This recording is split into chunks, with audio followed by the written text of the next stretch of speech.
My name is Jessica Wheel. I'm a member of Secret Entourage, and today I have the opportunity to interview Pejman Ghadimi, author of Third Circle Theory and original founder of Secret Entourage. Welcome. Thank you. So tell me a little bit about yourself and why you started Secret Entourage. I started Secret Entourage back about 4 or 5 years back because I felt a need to get ahead of the curve that we're seeing in the environment when it comes to younger people taking on entrepreneurship and business ownership. Okay. I felt that we get a lot of younger individuals out there who want to be entrepreneurs and who want to get a start in the business world and be successful, and simply are going into a world where information is free and there's a lot of it, and so it's hard to know what to trust or what information to follow. And so as a result, it made it difficult for them to know who to listen to or to stay the course. And instead, this thing called instant gratification kicked in and has become kind of the norm in everything we do around business, entrepreneurship, or just in general being successful. And so I decided to start a platform which wasn't about one person teaching, but rather about a group of individuals who had all been successful in their own way, coming together and creating this platform, like I said, that would help kind of provide information to these individuals and would do so for free. Mm-hmm. Okay, so you agree that the entrepreneurship today has changed previously from what, let's say, when you started. Do you agree with that? Yeah, I think entrepreneurship in general has changed a lot. It's evolved significantly in the past few years. It's evolved because, like I said, information is now very free and out there. Mm-hmm. And it's also evolved because the rules of the economy have changed. Mm-hmm. The platform of which I used to play in when I was much younger, when I was trying to be successful, was a local one. And now it's gone global, where businesses now are ultimately appealing to a global marketplace rather than a local marketplace. This is good in a sense because it opens the venue, but at the same time it's terrible because what it really does is it takes one person's need to appeal to the entire world rather than just their local market. But it also opens the competition to the world to also do the exact same thing. So you're now competing, if you're creating just a mobile app, you're not competing with people from India, from China, and people with much cheaper labor forces, and it's become difficult now to just create something and let it flourish within a local environment first before taking it global. It's now where you have to appeal to almost 1 million people rather than 10,000 people in order for an idea to become a business. So how likely do you think it is for entrepreneurs today to succeed in today's market? It's likely that they can succeed, and the chances are very good that they still have a good chance of making it. But like I said earlier, since the rules have changed, I guess the mentality and the mindset behind what makes an entrepreneur has really changed as well. And so it's much more difficult today for an entrepreneur to be known as an entrepreneur rather than it was back in the day. I think back in the day, we had this mentality where small business ownership or business ownership in general was looked at as entrepreneurship. So if you were a business owner or if you were someone who started just an idea and as a result created a business, you were known as an entrepreneur, someone who took that risk. I think that has become so now common that like business ownership has never been, but now that it's more common that more people are starting ideas and creating businesses, I would say that now the word entrepreneurship has kind of shifted from innovation into self-employment. So entrepreneurs are now just to the general public people who own businesses, when in reality entrepreneurs are individuals who innovate and who create change for the better of those around them. So if you think about true entrepreneurs, I mean, even people like Martin Luther King were entrepreneurs. People like Steve Jobs, obviously, that we all know, are considered, innovators, people who have taken the norm and made it extraordinary and have opened new gateways for others to be able to then start their own ideas. So in a sense, they've innovated an industry versus other individuals who start businesses can be very successful. There's certainly nothing wrong with that. But I think that because that's become more common, we've now associated those names together. So to answer your question, is it easier today for an entrepreneur to really be known as a real entrepreneur? I would say yes, because there's so much less innovation out there, that the greatest ideas are paid attention a lot more than just another business coming up. But it's also more difficult for younger people because they've spent their entire younger years being exposed to, business ownership as the new norm for entrepreneurship. And so they have, I would say, the wrong idea about what makes an entrepreneur truly an entrepreneur. And I also think, growing up, people get this cookie cutter set in stone, like you said, idea of what is an entrepreneur and how to be successful, but also playing into education and, going to high school, graduating college, possibly master's. Personally, yourself, you've been a success story, having only your high school diploma. I mean, what is your opinion on the education and the value of that playing into entrepreneurship? So for me, education, just like entrepreneurship, our mentality around education has changed as well. And unfortunately, the educational system hasn't evolved as fast as the world around it. So the world has evolved, the economic world has evolved much faster than the educational world. And so it's now very difficult for the educational world to actually be able to help create the right individuals to fit into today's society model. So yesterday's local model would fit very well into, getting a high school diploma, getting a college diploma, and being able to come out with a bachelor's degree and going straight to work for a company before at some point, you have this itch to become an entrepreneur. But in today's marketplace, it's actually changed that so drastically, where we're running on a global economy, like I said, which changes the rules of business and entrepreneurship entirely. And even though we're teaching that in schools, we're certainly not equipping people to be able to undertake the challenges they're going to face. We're also faced with a job market which is shrinking. It's shrinking because more people want to go into business for themselves and don't want to work for others and are making that mistake. And I do say it's a mistake, and we're going to talk about that in a little bit. But it's also that what they're teaching the teaching is coming from Generation X rather than individuals who are in Generation Y. And so it's almost why we created Secret Entourage. We felt that there was a gap where younger individuals are not learning that well because they're learning from others who have not necessarily been successful in this climate, but rather have been successful in the previous climate, in which, even though there is definitely good teachings in that climate, the rules don't apply in today's system or don't apply to the same degree. So you have to work 10 times harder and be 10 times more versatile and really stand out in a crowd of millions in order to get what you want, versus before you had to stand out in a crowd of thousands. So I think they're equipping people with just the content they need, but not how to go about delivering that content to people. So now that we get a better idea of your idea of education, what do you think the value is of today's generation Y attending college and continuing their education?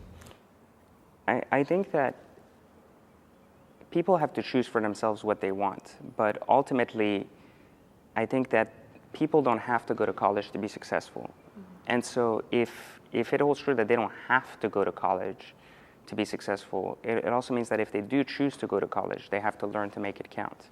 I think a lot of people go to college with the belief that they'll come out and be successful automatically, and I think that's changed, and I don't think people that want that should do that.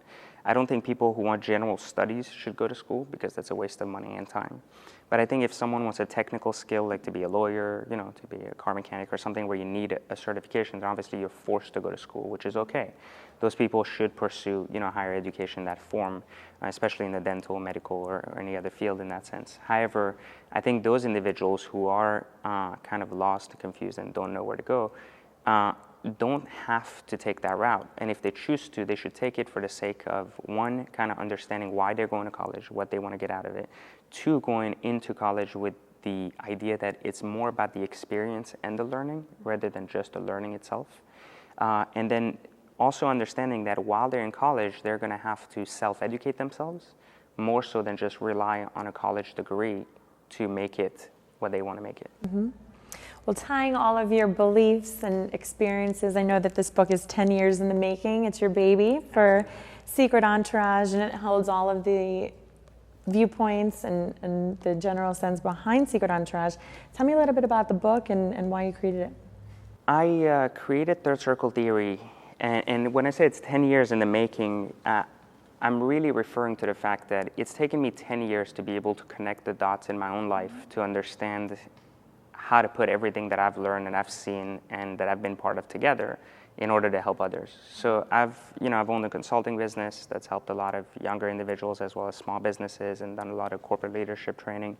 I've also, owned a car tuning shop, and that's helped me meet a lot of, wealthy clients in my earlier years. And I've also worked in the finance field for a few years, for the majority of my corporate career, where I moved up very quickly and very high up the chain without an education. And so through that, I've coached a lot of people, and I've learned a lot about individuals in general and how they think and why they do what they do. And in essence, I've been able to connect all those dots and understand how the human mind evolves stage after stage and into its different phases of life. And so as a result, I've created this theory that helps people understand how they themselves can really own their own life rather than be a byproduct of their environment. So for individuals to be able to move forward, they need to understand why they are as they are, so they can reverse track in their own life and understand what they've done to get to where they are today. Even if that's a bad place and they're not very content with where they are, they still need to be capable of taking themselves out of the equation and going backwards in their life and analyzing how is it that, or why is it that I believe in X religion? Why is it that I've gone to school? Why is it that I've ended up with this job? And instead of constantly moving forward faster and trying to get more money and more possessions in life, perhaps they need to take a moment and stop and take a step back and understand what steps they've taken to get to where they are. And is continuing that route going to take them where they want to go? Is it realistic? Like, people aspire to drive Lamborghinis, Ferraris, and exotic cars, but yet they want to be kindergarten teachers. It's okay. Like, there's nothing wrong, and it's very possible for a kindergarten teacher to drive a Ferrari, but it's not going to come from a kindergarten salary. So perhaps that kindergarten teacher could innovate and create maybe an app for children, or perhaps write children's books, and as a result become very wealthy and then still teach as a passion. But these things need to be aligned to the realities of the world. And I think the ideas that are out there about getting rich quick and getting rich fast are true. People can get rich quickly, but quickly is defined differently for different people. Quickly to some people is, you could say, well, they want to get rich in 3 years. And that's, the odds are that's not going to happen. Now, it doesn't mean it's impossible, it just means it's unlikely. But when I say people can still get rich quick, I mean, you could work 10 years of your life and work really hard for yourself and make all the sacrifices you need, and as a result, get what no one else can, which is those things that, the minority have, not the majority. And so if you think about it, 10 years is not a lot of time. I mean, a lot of people that are watching this, that read this book, are like in their 20s, in their teens. They could be retired at 30. When I say retired, they could be doing what they love at 30. They could be living the life they want. Yeah, exactly. I mean, but even myself, I've retired from the sense that I no longer work for someone else, and I don't necessarily run my own businesses, and yet can focus now on what I love, which is teaching people. But even what I teach today is not teaching people how to get wealthy, but rather teaching people how to make the most out of what they have and how to grow themselves rather than their wallet. Because eventually the wallet will grow. Right. That comes with it. But if you can't understand yourself and you can't master your fears, then you ultimately are nothing more than just another ordinary person trying to make a buck. And you fall into that business ownership standpoint that we're talking about, which doesn't really lead to wealth, but it just leads to making a dollar for your work. Right. Well, I like that going through the 3 circles and the 3 phases in life, represent 3 visions, and graduating to the next circle is not easy, and it's a matter of mastering each, slice of the pie technically in order to move forward. I found myself reading it, and I was, going through each factor, money, entourage, life experience, and how does that play into my own life, and have I been successful with each aspect? And I've found that, the concepts behind it, a lot of people don't think about as a whole. They do think about getting rich. They don't understand that they need to, really focus on themselves and learn from their past experiences, and really, ensure that they have all the tools that they need to be successful for themselves. I think if you think about the three circles and what they represent, we all are born into the first circle. And the first circle's core concept is that we're all a byproduct of our environment. Because when we're born, we don't really have a choice. We're born into a circumstance. We don't can't choose which hospital we're born into, who our parents are. We're just born, right? We come into this world, and the world does revolve around us. It's all about us, me, what I want, what I feel, what gifts I want, what happiness I want, etc. And so that concept in the first circle is true for everybody, that we're all born into that. And if you look at the diagram of the three circles, the first circle will show you that there's a dot right in the center signifying you, and that the world revolves around you. Like you said, each of these pies in the first circle, which then describe the elements that you need to be aware of, make you either more or less successful by how fast you master those elements. One of the ones that I like to point out is fear. So if we think about society in general, and we think about money being like the core of how we value people, right? We value everyone by how much money they're making or they've made, and we put a value on an individual's life based on how wealthy they are. So we say someone is worth listening to because they have more money versus someone who does not. I think that's highly inaccurate, because money is man-made, right? And it's not part of your, in a sense, you don't choose how much money you're born into, right? So you could have someone really wealthy, and then as a result, it would entirely not be accurate that that person is more powerful than someone who's not of that same wealth, that's born poor, right? However, I think the one thing we all have in common in our life, regardless that it's what we're born into, is that we're all born with fears. So you're born with fears, I'm born with fears, and how we learn to master these fears is what enables us to move forward faster than others. So instead of thinking about like your fears in the sense of like just making money, you have to think about your fears about everything, like your fear of failure, your fear of approaching people, your fear of making connections. All of these things play a role, and the faster you're able to not allow these fears to paralyze your doing, the faster you're able to move forward in your own life and just experience things. The more experience, then the more curiosity, and then ultimately your ability to graduate into a second circle. The second circle, unlike the first circle, is where you choose to take ownership of your life. So you graduate to the second circle when you become very self-aware of your environment and choose to no longer allow your environment to be the driver of your life. And when you choose to make your life in your control, you choose that you can only control what you do and not so much worry about your environment. So I'm sure we've all seen people at work who always complain about how others are not doing something, and like how come they're getting paid more, and how come they're doing this and I'm doing that, and yet I'm not compensated equally. And I think if we think about that concept as a whole, like, why are we worried about someone else's doing when it holds no impact on us? If someone else makes $80K a year and we make 60 doing the same thing, then it holds no difference for us, right? It's not going to make our lives better if they make 60 or anything of the sort, correct? And so we focus so much on our external factors that we forget to focus on ourselves, and that we could just work harder to get to that 80K stage instead of working, so much and worrying so much about the 60K stage and allowing it to pollute our thinking, and then keeping us at that place where we always become naggers instead of doers and productive individuals. So those people who are, who master their environment, who understand that they're not bound to be the religion they're born into, they understand they can shift if they want. Those that understand they don't have to be poor just because they're born poor. Those that understand that they don't have to follow the circumstance they're born into become very successful at what they do. So they follow education, which is okay, self-education. When I say education, I'm not necessarily referring to school. I'm referring to self-education or education in general. And when someone focuses on education, they become curious, they educate themselves on a different topic, and as a result, they become more aware and become experts in it.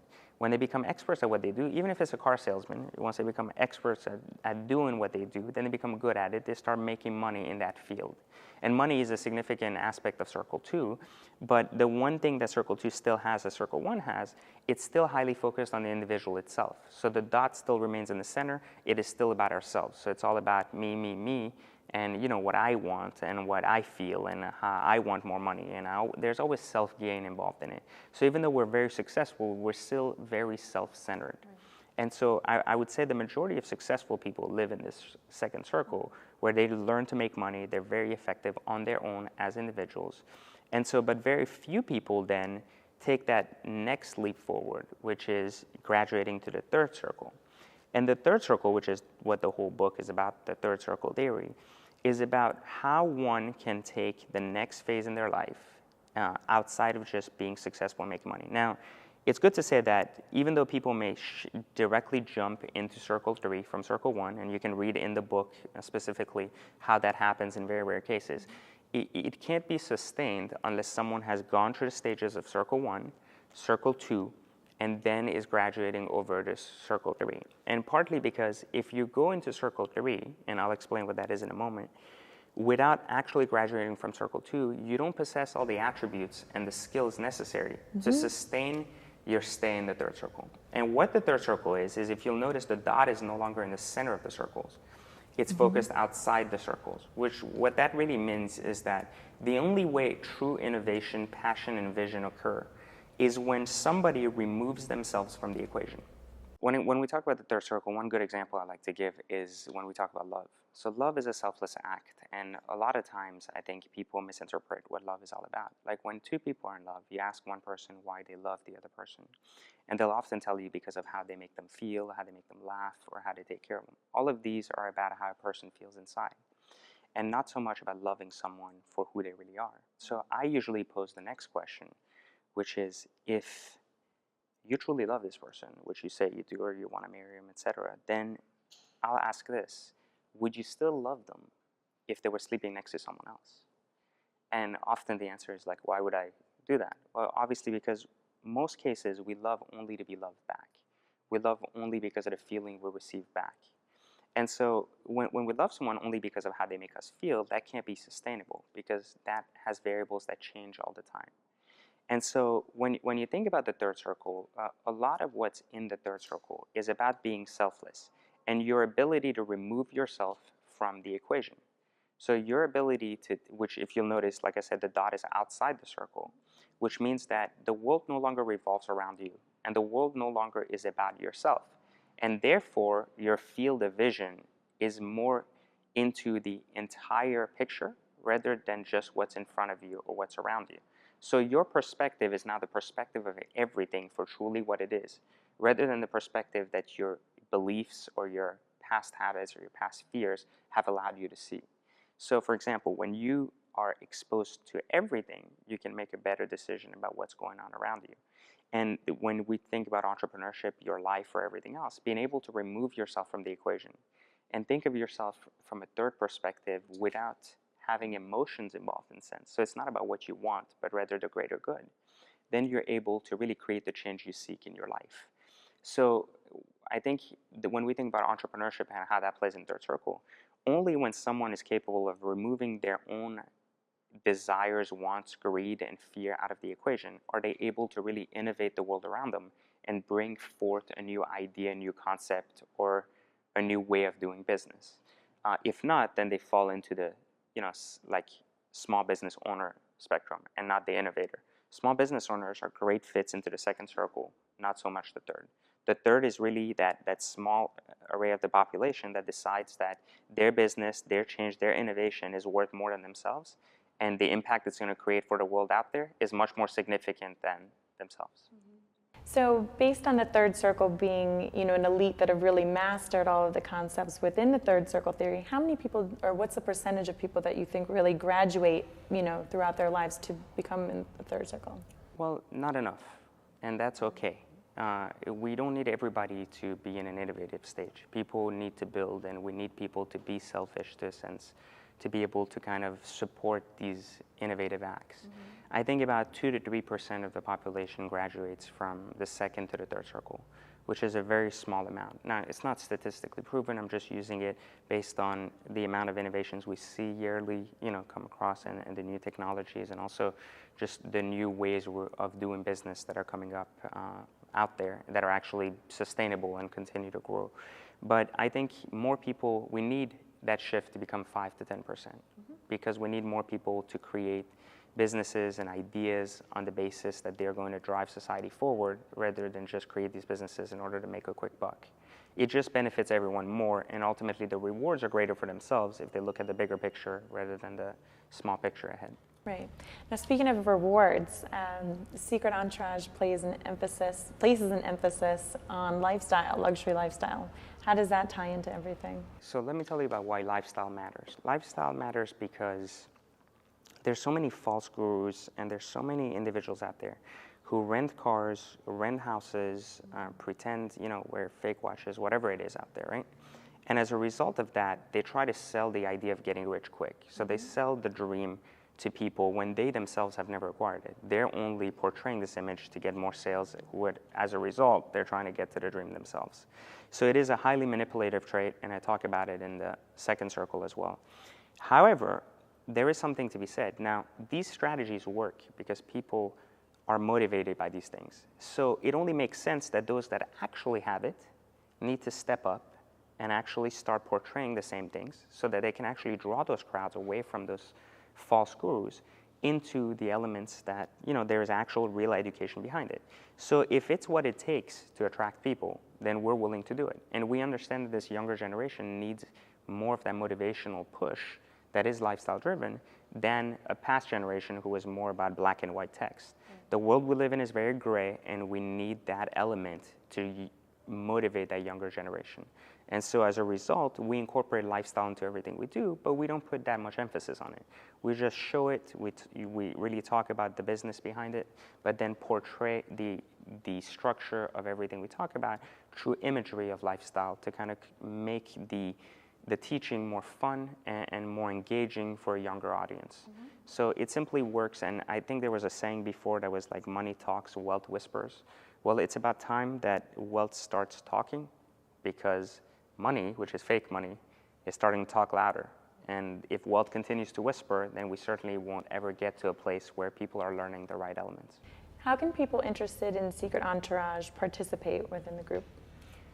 There's two ways to be part of Secret Entourage. I mean, Secret Entourage is a free platform, so we don't charge anybody to learn anything. And so we always need more mentors, and certainly we're always looking for more people to get involved and helping us bring the brand to life. Secret Entourage is not about myself or any of the people that are there teaching, but rather about the common good of everyone involved to get more people with the right tools to be successful out there. Now, when people are successful out there, we get better leaders, we get better teachers just naturally in the workforce that then help everyone else, in a sense, become better contributors of life. Now, in the sense of Secret Entourage, we always need more mentors. Anyone who's successful, anyone who has done something specifically well, you don't have to be a billionaire to join us. You just have to have been successful in one realm specifically. So if you're very good, let's say, at building followers, or maybe you're outstanding at building an app, or perhaps even something more like you've launched a restaurant and you really mastered the element of retail, of the retail food industry, then we want you to come on and share your experiences with our readers. We want you to share the real nitty-gritty and not be afraid to talk about the money aspect and really the reality behind the work. We don't want you to come in and show us your Ferrari. We don't care. Everybody at Secret Entourage lives that lifestyle, and so we live the way we want. It's not just about the cars. It's not just about the houses, but rather living freely and the way you want to, rather than the way society intended you to. When you think about the mentors we want on board, are people that are down to earth, that want to contribute, not for their self-gain, but rather for the sense of helping others. And there is people out there like that, and there's people that before have been scared or didn't know how to, and now we have a platform for them to do that. They just need to shoot us an email, and we'll evaluate what there is that they want to teach. And we certainly have no problem giving them a little bit of press for doing so, as to what their book is or whatever else is going on. The next element really is for our readers. Any reader that wants to join us, any reader that wants to join Secret Entourage, only has to actually get on secretentourage.com and read. All the articles are free. The success stories are monthly, and they're absolutely free. And we also have a community they can join free. For those that want to take the next step in their learning path, then all we ask is that you read Third Circle Theory. Mm-hmm. And we've created a whole concept of books around financials, entrepreneurship, business, and leadership, as well as the Third Circle Theory, that when put together, allow an individual to have a better life altogether. It doesn't matter what field you're in. It doesn't matter you work for someone else or you're an entrepreneur. These books were put together by individuals who have lived the life and walked the walk. And so they're giving us good content that we put together systematically in a way that most people will absorb it easily. And it's not a lot of reading. Third Circle Theory is actually the longest book we have. Most of our other books are 60 to 70 pages. Think about it as how to do things for dummies, but from a real life perspective. And so that they can contribute to Secret Entourage by actually going and purchasing our sets, and all of the funds that are made from Secret Entourage go back into expanding Secret Entourage. None of us actually get paid, in essence, to be teaching or helping Secret Entourage. So we're more so revolved around the concepts and not bringing light to yourself, which is a question I wanted to ask. For several years, you've remained a silhouette behind the idea of Secret Entourage. You haven't come forth, you haven't showed your face, trying to, put the idea of yourself making it big. You really put the emphasis on the concepts and really helping other people. Up until now, you've recently come out. Why is that? Secret Entourage doesn't really revolve around me. And so it didn't make sense for me to be the face of Secret Entourage. When we created it, my goal when I founded it, and then my team and I put it together, my goal was to create a platform and not so much another self-proclaimed guru. I didn't want to come across and be like, hey, I've made a lot of money in this and that, I'm going to teach you that aspect. And so it only made sense for me to not put my face forward, but rather have people join and be the drivers of the movement themselves. Since Secret Entourage is about people, it only made sense that people made it what they wanted it to become. If I think about Secret Entourage today, it's evolved in a sense a little bit above what my original intention for it was, which is good. It's grown and it's going to continue to grow. And with the release of Third Circle Theory, I didn't want to just put that book out without a name to it. And that book means more to me than anything else because it's ultimately an extension of my mom's legacy as well. And so I felt obligated, not only as a responsibility to myself, but also to my family, to make sure that people know that the Third Circle Theory is my contribution to the society. Now, Secret Entourage is my opportunity to get to the change I wish to see in the world. And so it belongs to people, and people ultimately will make it what they want it to be. Mm-hmm. I think you're definitely leaving a legacy here for everyone that's reading the book and part of Secret Entourage. So what are your goals for Secret Entourage? What's next? The next step for us is to take the platform to different venues such as print and also start a magazine, as well as expand our community into a school. So I think this year, looking at the next 2-3 years, it'll be a lot more video content, not just by myself, but by other successful entrepreneurs. And so we'll take the success stories that we've had and continue to grow them, because that's ultimately the core of how we believe people learn is from experience, and that's most important. But then the next step will be really to take those courses and turn those success stories into free courses, or somehow integrate them into teachings that are going to be available in the community. And to do all of that at a significantly low cost that's not necessarily recurring, but rather something that people can choose what they want to learn. Unlike a college where you go into a school and you're obligated to learn everything, even things that you don't care for, we'd like people to have the opportunity for very, very low cost to be able to go and just educated by someone who's been there, who's done it, who's their age group and who they can relate to, and who can teach them in less than an hour, hour and a half, the core components of what they need to know. So it's entrepreneurship without the bullshit, without the fluff, and it's more focused, I think, in the next few years on becoming an educational resource for everyone. So it's important to know that Secret Entourage is not just for entrepreneurs. It's for everyone. It's the idea that everyone can benefit from a little bit of entrepreneurship in their life. And so everyone can definitely benefit from a lot of leadership in their life. And so the core concepts that we teach at Secret Entourage can be applied to anything. They're not just about, how to do something in business, but rather how to do something for yourself, within yourself, to then impact others. Well, it sounds like you have many different exciting venues coming out with Secret Entourage, and I'm sure everybody's looking forward to seeing what comes next. Where can people pick up the Third Circle Theory when they're looking to get interested? Well, Third Circle Theory can be picked up at the store. I'm at every bookstore, but it can also be picked up on Amazon.com, and the entire system of Third Circle Theory as a whole can be picked up on thirdcirclebook.com. And so people can go on there and pick up just the book, or pick up the audiobook as well as the ebook, and the whole system that Secret Entourage offers as a whole. Well, I've read amazing reviews about it as well, and I have to leave one later, but we'll see what happens with what's coming next. Thank you very much. Yeah, thank you very much for joining me.